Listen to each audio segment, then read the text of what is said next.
سلامونه. امید لرم چې تاسو ټول به روغ او جوړ یاست او ژوند مو ښه روان وي.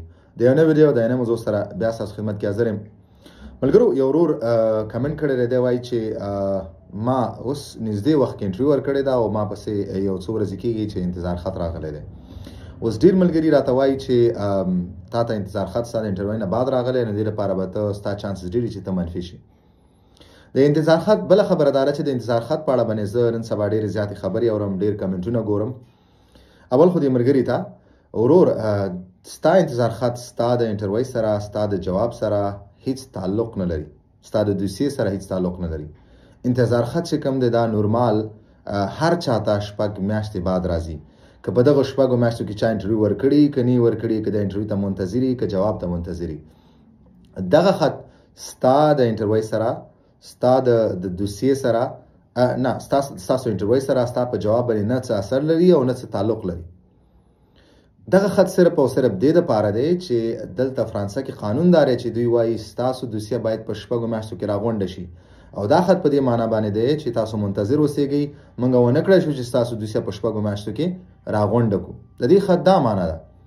نو دا ستا د جواب سره هیڅ تعلق نه لري، هیڅ وجه، هیڅ اثر ستا په جواب باندې نه لري. که هر څوک دا خبرې تاسو ته کوي، دا په مکمل ډول باندې غلطي خبرې دي، داسې خبرو ته غوږ مه ږدئ. بله خبره دا ده چې په دې ورځو کې دغه یو خبره ما نوټ کړې ده، هغه دا ده چې ډېر ملګري د انتظار خط په اړه باندې داسې خبرې کوي چې ستا انتظار خط ستا د انټرویو نه مخکې راشي نو تا ته منفي راځي یا مثبت راځي، یا که وروسته راشي دا به منفي یا مثبتي.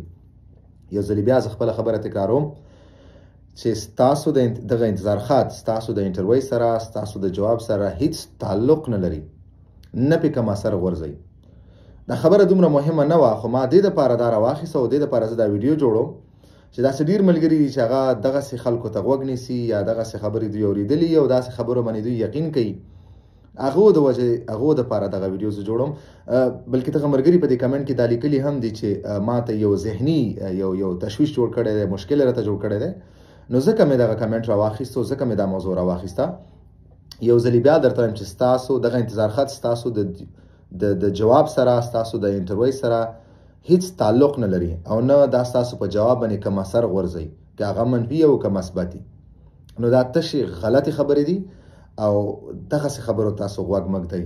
او هر څوک چې دا خبرې کوي هغو ته وایم چې خدای ته وګورئ، داسې بې ځایه خبرې مه کوئ، خپلو وطندارانو ته بې ځایه تشویشونه مه جوړوئ، د ځان نه خبرې مه کوئ. مننه. که کوم ملګری پوښتنه لري، تاسو خپله پوښتنه ته په یوټیوب چینل باندې کمنټ کولی شئ. انشاءالله په خپل وخت به زه ستاسو د کمنټ تاسو ته جواب درکړم. ویډیو همدومره وه. په مخه.